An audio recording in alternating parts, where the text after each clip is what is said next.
It's a beautiful day in the neighborhood. Reaction Beanie Yo 104.5. Day in the neighborhood. My brothers and sisters. Hey, I got one thing to say, y'all, before we get into today's video. TGIF. Thank God it's Friday, bro. Like, thank God it's Friday, bro. It has been a long week for me, man. And another thing, too, I don't know where y'all live, bro. I don't know how the weather been where y'all stay at, bro. But down here where I live, bro, it has been cold as shit. Like, unusually cold down here for this time of the year, bro. Like, it's just what we in the middle of November. It usually don't get this cold down here till like the end of December, January. But it's already freezing down there, big bro. I'm like, what the fuck? I digress, my people. Hey, we finna get into today's video, man. If you're new here, hit that subscribe button, because we watch these crazy ass true crime, horror stories, what the fuck is going on stories on the daily. And we going back to our homeboy for this one. He just dropped this video yesterday, and we gonna check it out. And that is Coffee House Crime. Going back to our boy Adrian, man. And the title of the video is The Vending Machine Murders That Killed 12 People. Now, you know, after I read that, I had to think about it for a while. Like, how in the hell can a vending machine kill somebody? But I'm thinking somebody was putting some poison in that chocolate, in that Snicker bar. Or some, bro. The potato chip, bro, they had dropped a little something on top of it. They laced it or something, bro. That's the only thing I can think about. Like, somebody laced or whatever, injected shit from a vending machine with some shit, bro. I don't know. But we finna see.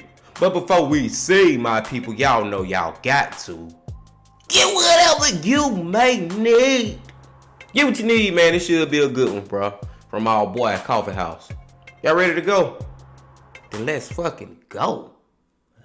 Vending machines. They come in various shapes and sizes, but technically they all do the same thing. Insert a coin or two, make a selection, and a few mechanical clicks will lead you to a small dopamine rush. Now that all sounds lovely, but throughout 1985, some of these vending machines across Japan led to 12 deaths and a further 22 poisonings. But who is behind these violent crimes? How did Japan react to this unknown serial killer? And is there a fear that still lingers to this very day? Good morning, good afternoon, or good evening, folks. My name is Adrian, and welcome back to another video by Coffee House Crime. You're joining me today to look at the mysterious case of the Japanese vending machine murders. Now, you may or may not have heard, but I post true crime and strange cases here weekly, so if that is your sort of thing, please consider subscribing to Coffee House Crime. And I may just give you a coffee. So please, on that note, grab yourself a coffee, buckle up, and get ready for the deep dive. This is the case of the Japanese vending machine murders. Get whatever you may need.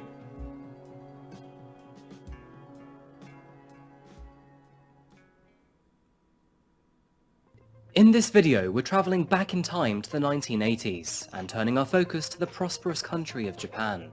Back then, Japan was noticeably different to what it currently is today.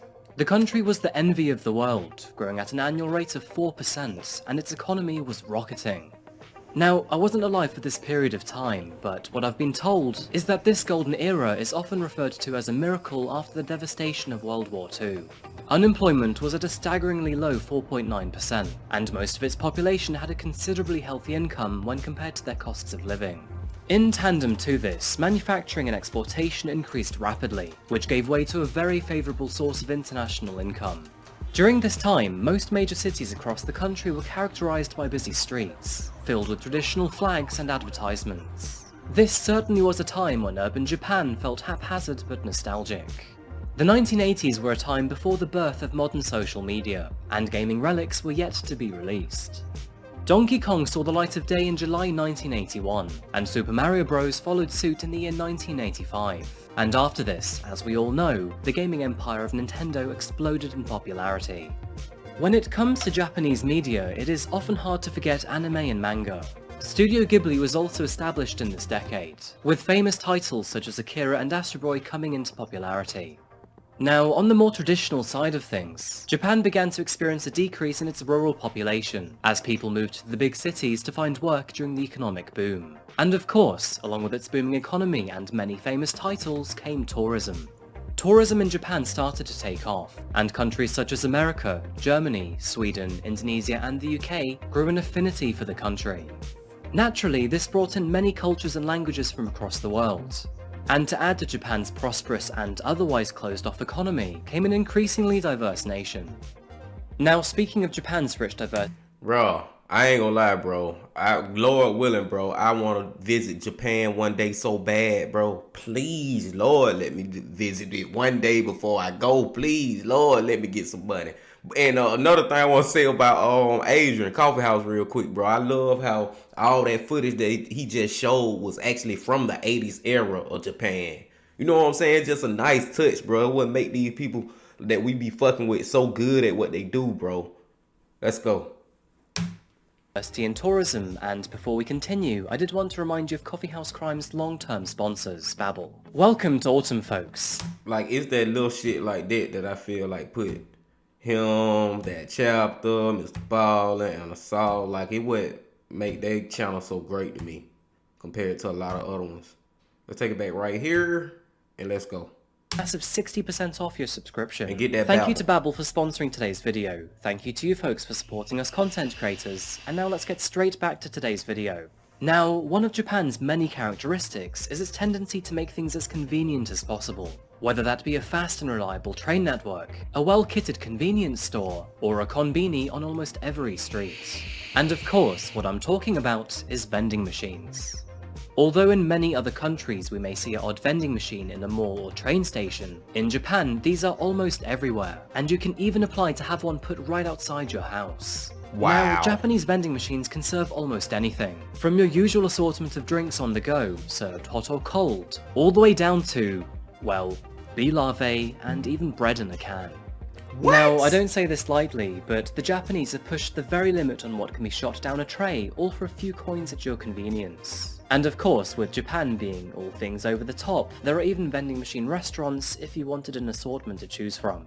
Ever since their commercial availability in the 1950s, vending machines have become extremely popular across Japan, serving city folk and farmers alike. Konbini were all the rage, and everyone took to its convenience. And of course, all had absolute trust in their contents. But in 1985, that trust was suddenly broken when a truck driver from Fukuyama was admitted to the hospital under very worrying circumstances. With a rapidly developing mysterious illness, he told doctors that he had no idea what could have caused it. All he remembers is starting work and, throughout the day, getting periodically worse. His symptoms began with nausea, abdominal pain and diarrhea. And over the next several hours, confusion, muscle weakness, seizures and respiratory failure started to set in. By the second day, he had developed scarring in his lungs, and his kidney and liver started to function abnormally. On May 2nd, 1985, and after 3 days of fighting this illness, this man would unfortunately pass away. But the big question remained, what exactly had killed him? The man's condition was symptomatic of poisoning, and after sampling his vomit, a significant amount of the herbicide paraquat, which is a common plant and weed control, was found. Before passing away, he recounted his final day at work, telling doctors that he had stopped at a vending machine on the way and bought a bottle of Vitamin C, which is a vitamin-loaded energy drink commonly found in Japan. It was during this time frame that many vending machine companies were running a special promotion. If you purchased a bottle of Vitamin C, there was a chance that 2 would drop down into the tray. Now, in this case, the truck driver wasn't so lucky, but someone else must have had this luck instead, as just after his purchase, he noticed a spare bottle stood on top of the vending machine. Making the assumption that someone had pleasantly passed their luck on to someone else, he decided to take the drink. Now, this has to be said for context, but Japan is a relatively safe country, and this especially applies when away from its capital, Tokyo. Japan's people are known to abide by the rules avidly, and people are so trustworthy that it's common to find unmanned stores and stalls where you can freely pick up items and are trusted to leave the money behind. When it comes to gifts, Japanese people are also very generous. It is standard practice to gift your neighbours when you move in, step-parents on the first meeting, and to thank your teachers and co-workers, and so on. So, if someone did wish to pass on their good fortune, and without the assumption of reciprocation, it made total sense for this random energy drink to be left above the vending machine. Okay, I ain't gonna say it makes sense either. At least I'm talking about the United States, bro, because this is all I know, man. I never been outside the country. I'm just saying how we living over here in the United States. The shit don't make no sense. Imagine, goddamn, you finna go to a vending machine and you see a Coca-Cola bottle just sitting like right by it or something on a table or stand or whatever. Would you grab that big, bro, and take it and go drink it, or would you get one out the vending machine?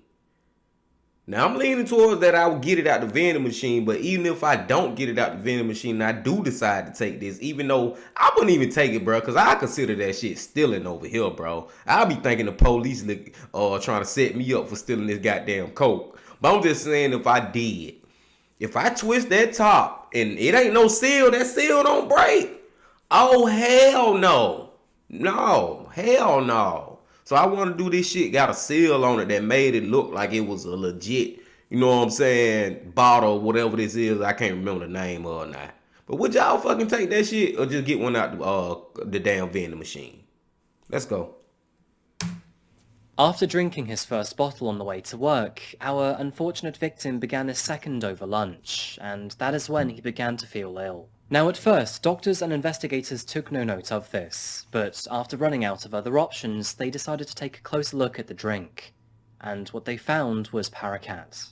Paraquat poisoning is life-threatening, and even a small quantity can be life-altering, and this is for many reasons. It affects the liver and kidneys, but most notably a person's respiratory system, causing fibrosis and can make breathing increasingly difficult.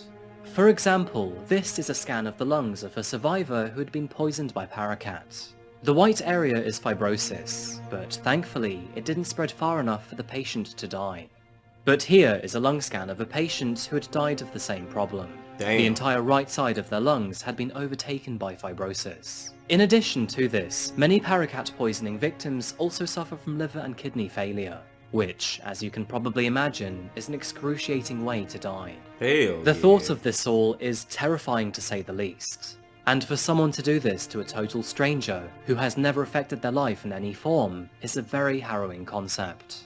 Although this only started as one incident, and authorities hoped it would stay that way, this unfortunately wouldn't be the case, as by September that same year, and more than 150 miles away, came another case all too similar.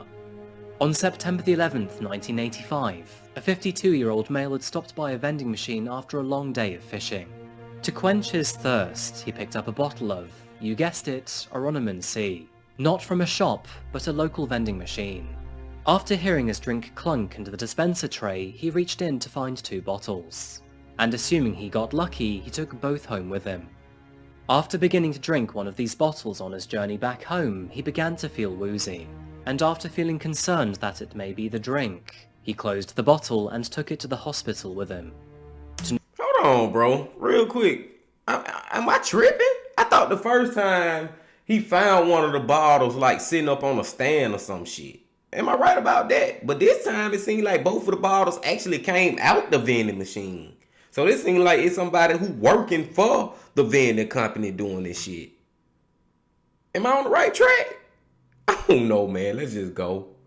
No surprise, after testing the drink, it returned positive for paraquat, and unfortunately, just 2 days later, this man passed away. Damn. While dying in the hospital ward, a third individual was struck with the very same problem. This one was a 22-year-old student from Matsusaka City, which was located more than 100 miles away. Needless to say, but authorities were beginning to grow concerned. A pattern was beginning to emerge, and they could only assume that all of this was coming from one murderous mind. The problem is, this was Japan in 1985, and surveillance cameras were not yet common or widespread, especially outside of Tokyo. DNA wasn't a thing yet either, analysis was rudimentary and unreliable, and forensics didn't yet have the technology we have nowadays. So in short, the police had no footage, no fingerprints, and with something as public as a vending machine, there was no way they could extract DNA or other evidence otherwise. The True. government began to warn vending machines and drinks companies to tighten their security and caution the public about taking suspicious drinks. And, all in the meanwhile, these paraquat poisoning cases continued to climb.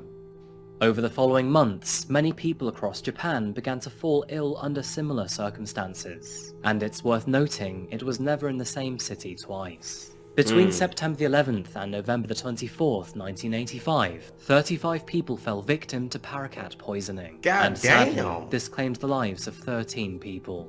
These attacks spanned the entire country, and further deaths were recorded in Imedate, Mayakonojo, Habikino, Konosu, Kashihara, Miyagi Prefecture, Kawachi Nagano, Uruwa, Kodamagan, and Kanazawa. And Bruh, they spread out with this shit. They was sending this fucked up poison shit to everywhere. Not a lot. They was doing it sparingly, but they weren't keeping it out in the same spot. They was sending it to different places. I guess trying to be harder to find. these were only the people that we know about. Who knows how many True. others had bought these drinks, but ended up True. putting them down for whatever reason. Although it's easy to assume that all of these poisonings were committed by the same individual, that theory couldn't be confirmed. In fact, police could even identify multiple inspirations and copycats from across the country. In one instance, a college student and a middle-aged woman in Tokyo reported their drinks to the police after realizing they tasted funny.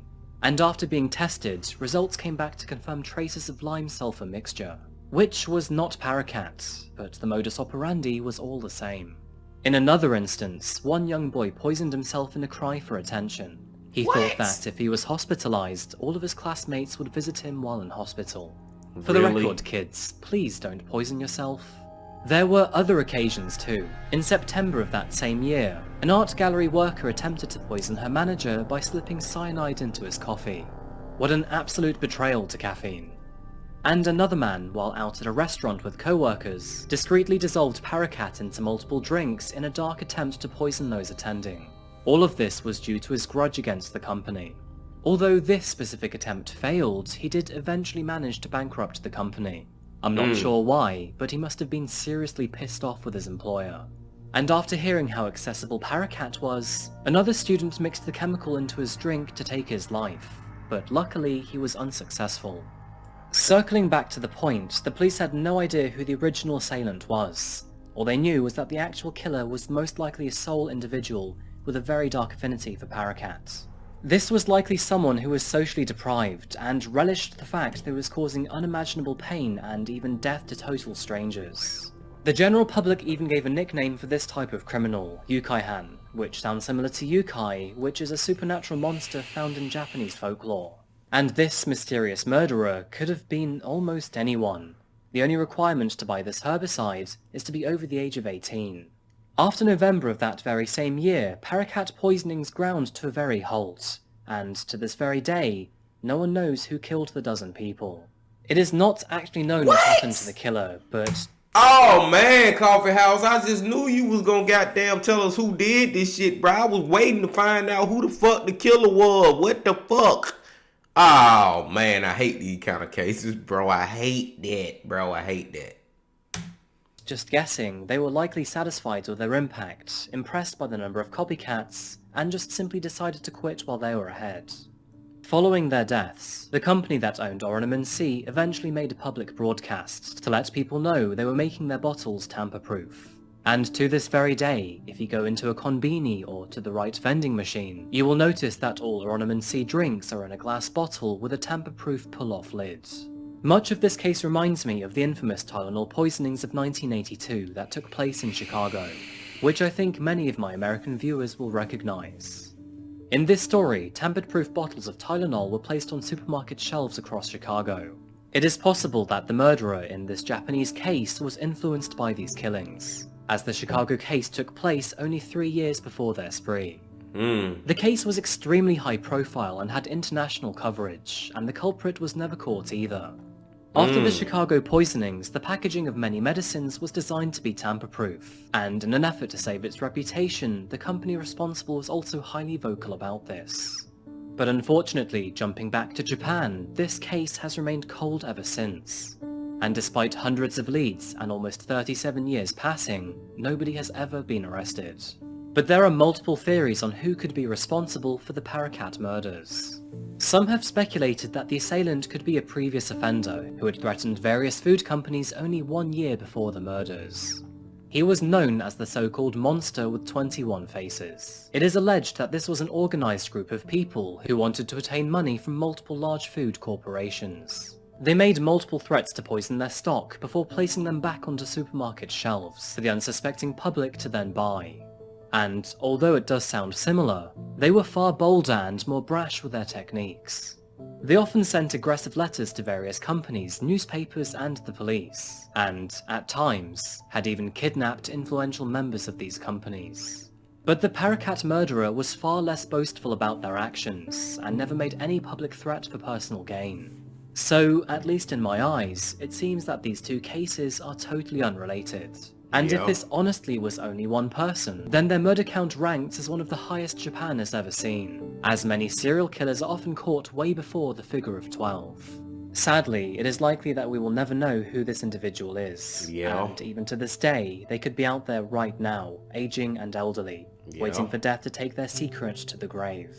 This is a morbid case to say the least. The pain these people were put through is honestly quite unimaginable.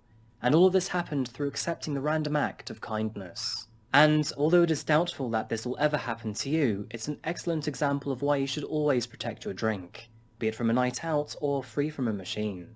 The Paracat murderer knew exactly what they were doing. They wanted to strike fear into accepting random acts of kindness, and this played a substantial psychological effect across all of Japan. And even still to this day, this could happen to pretty much anyone. You never know who's preparing your food at a restaurant, delivering your takeout, or even preparing your coffee. So, if I were you, be sure to watch your local barista next time he sprinkles chocolate on your warm drink. Now, it is no secret that I find Japan extremely fascinating, and to add to that, vending machine murders. That sounds very intriguing. That'll do for me today, folks. Thank you so much for watching another video. Well, goddamn it. First of all, y'all know why I got to go. Shit. I'm mad, bro. I am mad, my people. I'm mad, my brother and sister, bro. I just knew we were gonna find out who the killer was. I just knew there was gonna be some justice behind this shit, bro. Whoever did that shit, I guess they just stopped doing it and they just said, fuck it. Fuck the party. Like he said, more than likely, we would never know who did this shit. More than likely, bro. This shit was 37 fucking years ago, bro. That person probably could potentially be already dead. You know what I'm saying, bro? He already could have been took that secret to his grave, or her, or whoever did it. Could have been a group. I don't fucking know. I'm just mad that we ain't figure out who it was, bro. That is crazy, man. And I ain't know. I have no recollection of that Tylenol story, but what I want to say is I'm glad in 2022, bro, we got real tampering seals, and you can tell if somebody did some shit to get pills and shit when you buy it at the store. You know what I'm saying, bro? Because you know you're going to see that goddamn lid on it and the seal, and you going to have to pop all that shit off, so you going to know that ain't nobody could have been got up in that shit. But another thing he brought up at the end that kind of fucked with me was people who all...